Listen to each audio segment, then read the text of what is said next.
I'm Bob Colton. We're continuing our conversations in Charlotte Public Schools. Betsy Foster, welcome back. Thank you. How did the fall go? Fantastic. Tell us about it. It was wonderful. All 80 kids did an amazing job. It was even better than I could have ever hoped.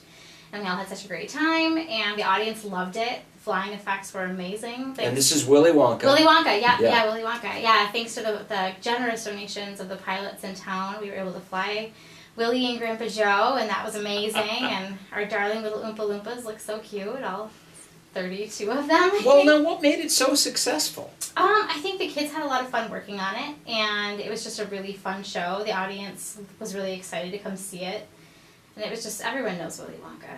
Yeah. So it's kind of reliving your childhood, whether you're 5 or 85. And you had big crowds. We did, huge crowds. It was really exciting to almost fill the house. And so parents must really be involved because they're in those seats and you've got kids on stage. Yeah. That's a pretty good formula for success. It is. It's huge, and it's trickled over to our next production, too. We'll talk about that. Right. We just started working on Alice in Wonderland. When did we audition?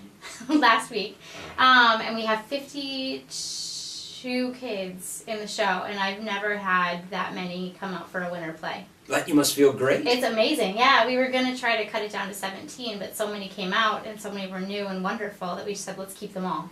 That's great. great. Let's have a giant cast and make more work for me. And a bigger crowd. Bigger crowd, yeah. So it'll be, it's like 4 to 5 times more than a standard play cast. So we should have really good audience numbers, which will be exciting. So when fans come to see Alice in Wonderland, what should they expect? It's going to be different. It's a traditional story, so the script is based off of Lewis Carroll's Alice in Wonderland and Through the Looking Glass, so it's kind of a little bit of everything everyone loves. But I've put my own twist on it. We're doing abstract watercolor projections for the backgrounds, which is something we've never done before. What is that? Well, I'm creating these abstract watercolor paintings that we're going to project on our giant white cyc, and it's going to be, so they become these 50-foot, 25 by 50-foot paintings, roughly. They look really neat. And then that'll give us a whole new lighting effect. And then the costumes, we're doing it steampunk. So Alice is Alice, because she's not part of Wonderland. Yeah. But anyone in Wonderland will be their typical character, but with an 1890s to 19-teens clothing style with the steampunk edge. So the Industrial Revolution, gears and cogs and chains, and just kind of give it a mechanical edge. It's really popular right now. The kids are excited. How cool. Now, how'd you come up with that idea? It's really trendy. No, I thought, it's kind of been popping up little bits here and there on Pinterest, and the kids had mentioned it over the years, and I never really was like, what are you talking about? And then the State Art Education Conference has a theme every year for our big Saturday night gala, and that was steampunk. So I just kind of all gelled, and I said Wonderland should be steampunk. So the kids will love it? They love it, yeah. They're so excited. Every adult is like, what? So will the audience get it? I think so. I mean, it'll feel like another world, which Wonderland is. You know, it's her dream. It's Alice's dreams, and you know, it gives it a little bit of an edge, but in a really nice family appropriate way. You know, last time we talked about all of the arts and programs that you were doing, but we didn't talk much about you as a teacher. No, that other thing I do 8 hours a day. So talk about that. I am the high school art program. I teach all the high school art classes, and it's really exciting because with the schedule change last year from 4 blocks to 5 periods, I was able to completely revamp the program.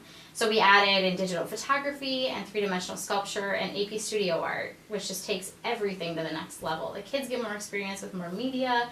The advanced kids can take a 4th level to really push them towards that college level. And many of our kids do go on and study some form of art or some creative outlet somehow. So that college credit for that AP class really comes in handy. And Betsy, you have to know all this? Oh yes, of course. So how did you get enough knowledge to be able to share with kids, Charlotte? That's really exciting. Well, I'm really lucky. My parents got me involved in the arts at a very young age, and I've been doing all of them since about age 3. And then when I went to college, I actually went as a fine arts major. I didn't go for teaching initially. So I got to take more studio classes and kind of have a broader range than a typical art ed major. And then I went back to school for the teaching side of it. Do you think that's made you a better teacher? I think so, yeah. I think because I was an artist prior to being a teacher, I can keep those two going. Not that if you just went for straight art education, you would be at a disadvantage necessarily. You wouldn't also be an artist, but any chance I get when the kids don't need, one-on-one help, I sit down and kind of model good artistic production and, get them excited and constantly say, that's a great idea, I'm going to incorporate that in this piece and use them as inspiration. And you're the art teacher Mm-hmm. in Charlotte, and I would imagine when you were studying the arts, people said, well, gosh, will that ever be a job? And it really is. It is, yeah. It's such a fulfilling job because I never really intended to go into teaching. I never really, I don't know, my parents were very supportive and just kind of were like, she'll figure it out. She's a smart kid. She'll figure it out. And I stumbled into teaching and realized it was sharing your passion with kids, and since my passion is art and theater, this is just such a perfect fit. Well, talk about that passion, because you really do have it as a teacher. Yeah, it's important. And so what is it that you love about the arts? I think it's the personal expression, the fact that I can give kids all the tools and techniques and show them the whole history of it, and then they can put their own spin on it. And it kind of helps any student, whether they're, an athlete or kind of, an outcast or, wherever they fall in the spectrum of high school, they can all kind of find their own creative outlet. I mean, they try it all. I mean, the very beginning classes, they try everything. So if they struggle with drawing, I'm like, well, maybe you're a painter. And then we get into painting, and then many of them find their niche there, and if they're still kind of having a hard time, I'm like, maybe you're a sculptor. And then they get into sculpture, and that tends to be where, the ones who don't quite really enjoy the 2D world thrive. And I would imagine you get a lot of energy from the young people. Oh, I do. Oh my gosh, they're so much fun. And I think just the classroom atmosphere in art is nice, because we have conversations, and I get to know them a lot, one-on-one, and really find out what their interests are, because they can talk and work at the same time, and I can handle the volume that it sometimes gets to. And so how long have you been teaching in Charlotte? This is my 9th year. And so you've probably seen several families of kids come through your class. It's really exciting. Siblings are never alike. Ever. And that's the most amazing. I never even assume it's the last name, especially in Charlotte, because there's so many huge families and cousins and connections, which is great. But I never assume, and I'm like, oh, you're so-and-so's sister. Never would have guessed. Because their art is so different, and their personalities are so different, which is so fun. And so how do you change? How do you adapt to different personalities every day? I really try to get to know the kids as fast as possible, because you kind of need to know who you can really push and say, you're just not quite cutting it on this piece, start over. The ones that you need to kind of be like, no, that's really great. Maybe we could try a little bit of this, and kind of get to know them fast so that I can see how far I can push them and challenge them. Hey, I have to ask you about the whole world of the critic that we've created, because sometimes critics turn kids off, or say they say that you didn't do that right, so young people stop. How do you encourage them to continue in something that is, so personal as the arts? Actually, this year I had this whole revelation last year in my own art, where you constantly fear you're going to ruin it, or you're so afraid of ruining it, you never can even start. But if you don't start, you've got nothing. So I decided to start this fail big policy, and I have this giant sign in my room that says fail big, and I'm like, push yourselves, experiment. If you totally screw it up and your work is a disaster, you've learned something, and that will carry over to the next piece. So just don't be afraid. Whatever crazy idea you have, try it. Because what is the worst that's going to happen? Yeah. So the piece is ruined. Who cares? And so kids have embraced this? They have. They love it. Yeah, they're constantly like, fail big, go for it. It took them a little while. I had to be all excited and celebrate failure, but they love it now. And then actually, we had the other day we had just kind of a filler project, and we got all of the failed. I wouldn't let them throw anything away. Any failed project, so we had to hang on to it for another day. So we had the whole pile of everyone's failed projects, and they had to find someone's failure and give it new life, and they loved it. At first they gave me crazy looks. They were like, what is she talking about? But they often give me those looks. And it was great. The kids loved it, and it wasn't their piece, so they felt, like they could, who cares what happens. So if some of them became failures again, and that's okay.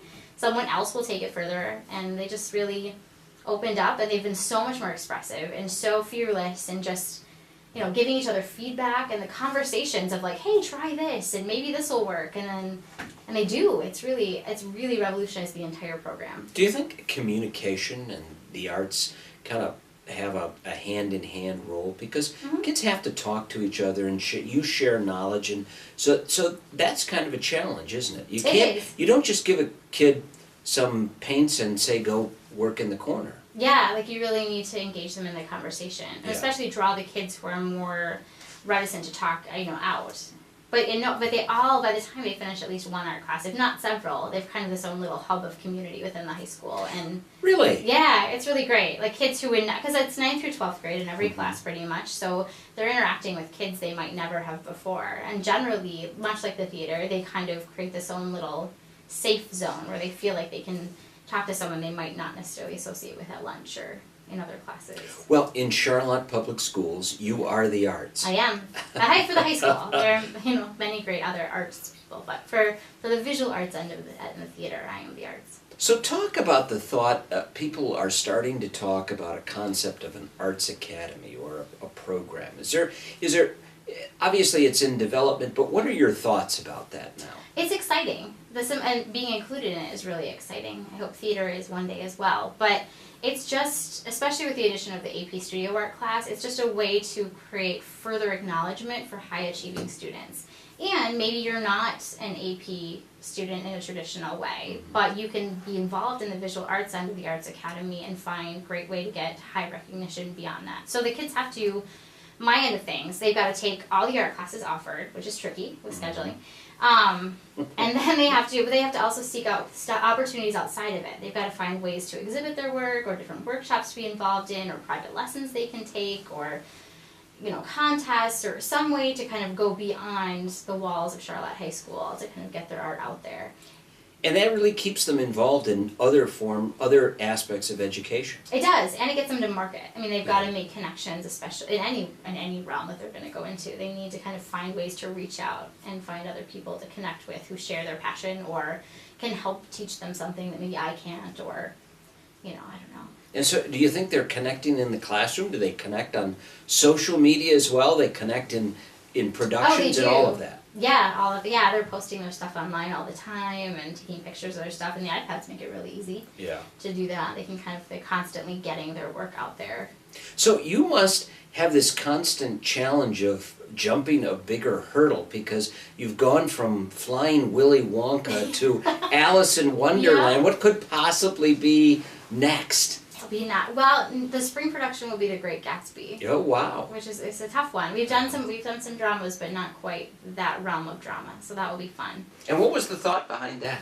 I love The Great Gatsby. Just because you love it. I love it. Yeah, it's my favorite. It's one of my favorite books. It's when I discovered there was a script.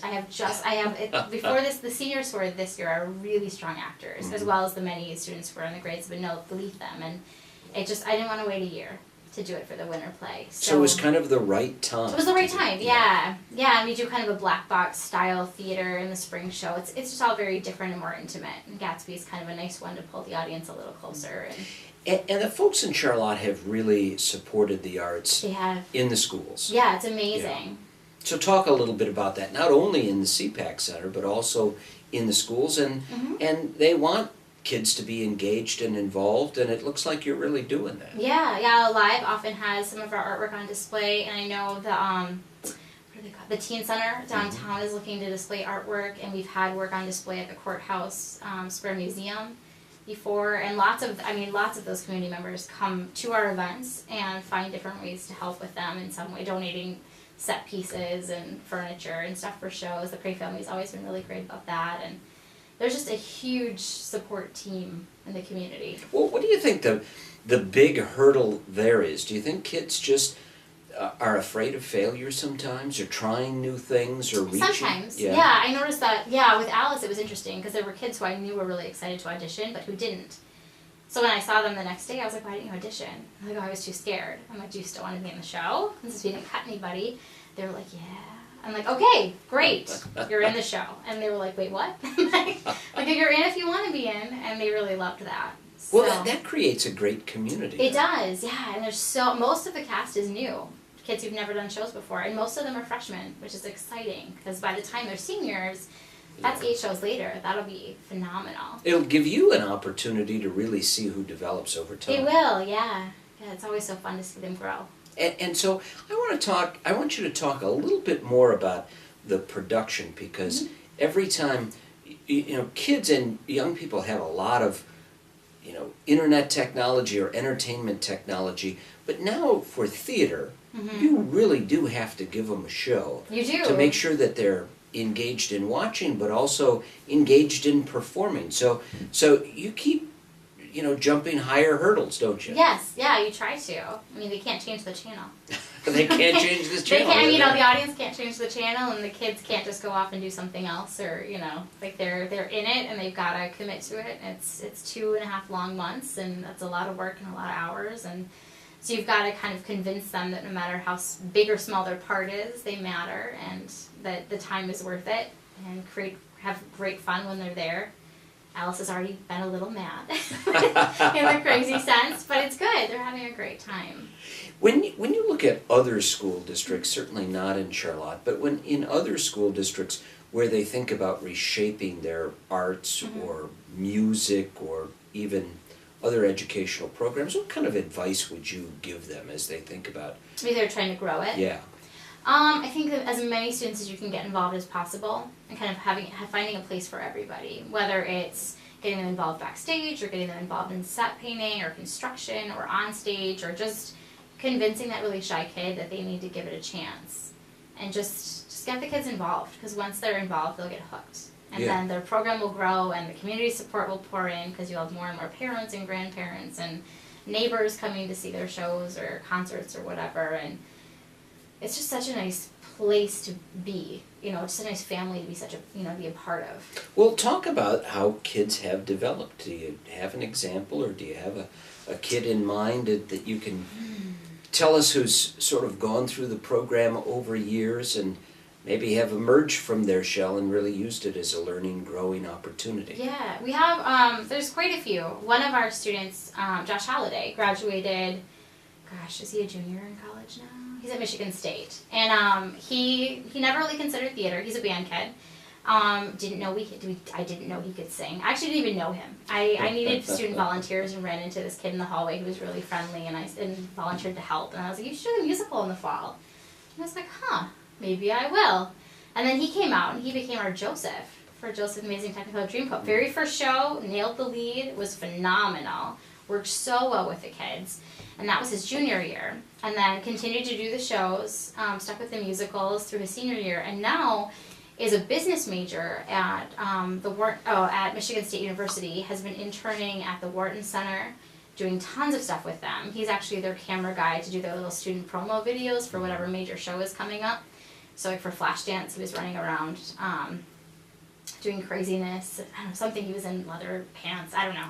It's been really fun. But he's gone down to Nashville and done internships there. He was involved in the Courthouse Museum Square when he was here, so he also reached out. He's just in everything. And he's auditioned for their shows. He was in, what show did they do? I want to say Hello Dolly. It must have been Hello Dolly. Yeah, they did Hello Dolly last spring. And so even though there's a lot of opportunity. There's a lot of opportunity. Yeah, he's using it in his business end because he kind of wants to do entertainment business. But he has said he never would have gone that route if he hadn't kind of gotten conned, convinced into being in that one musical, and then finding out he loved it so much. And so what would you like to do in the future? Oh my gosh. For the arts program. Go ahead. Now's your chance. Now's my chance. I want to see it keep growing. I would love to have more financial support. It's always good, even though it's tough times in schools right now. That would help us take the program even bigger. I would love to see theater become a bigger part of the curriculum, if we could do it. We do have a theater class that Sarah Rolfs teaches that's phenomenal, but if we could add a technical theater class to that, or like a stagecraft or set construction, or because we have so many kids interested in that realm, or what I think would be if there was some curricular tie to it. Mm-hmm. It would be phenomenal if there was if the academy itself, the arts academy that we're kind of creating, would include a theater element, which would have to have that curricular tie. And then I'm currently working on building bridges with MSU and LCC and anyone else in the community, like around the surrounding area, because we're in the perfect location to come in and work with the kids and have regular workshops and do a stage makeup workshop and a stage combat and just build it into this giant monstrosity that someone else helps me run. Well, Betsy, I know you will be successful with all the energy that you have. And thank you. I'm Bob Colt, and we'll continue our conversations in Charlotte Public Schools.